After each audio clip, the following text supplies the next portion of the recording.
Спрашивают, можно ли праздновать Мавлид ан-Наби? О Аллах, что же может быть прекраснее этого?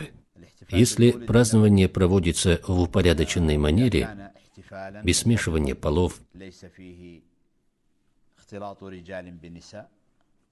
без порицаемого, без запретного, если это собрание для зикра, чтение салавата пророку Мухаммаду, миром и благословения Аллаха, а также если это собрание для чтения его истории жизни, описания его рождения, если на этом собрании есть пение каких-либо нашидов, при таких условиях это будет одно из самых лучших, самых прекрасных празднований. Поэтому имам Абу Шама аль-Магдиси сказал, что одно из самых прекрасных, наилучших нововведений – это празднование Мавлида. Он описал это в своей книге «Аль-Ба'ис аля инкар аль-бида'и валь-хавадис», в которой он высказывается против нововведений и отвергает нововведенцев. В этой книге он говорит: Мавлид – это одно из лучших и прекраснейших новшеств.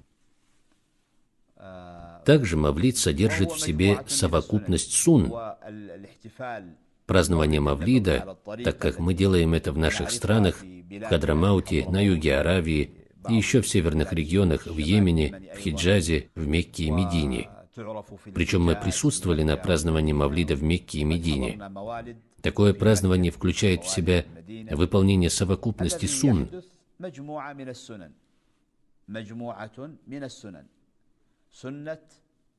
таких как салават пророку, мир ему и благословение, чтение Корана, раздача пищи,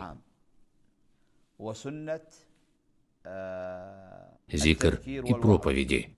И ведь все это сунна. Все эти сунны собраны вместе и называются мавлид. Некоторые могут подумать, что мавлид – это что-то странное, откуда-то пришло, но на самом деле он вот такой, как мы сказали. Итог: если мавлид празднуется таким образом, то в этом нет ничего плохого и ничего запрещенного.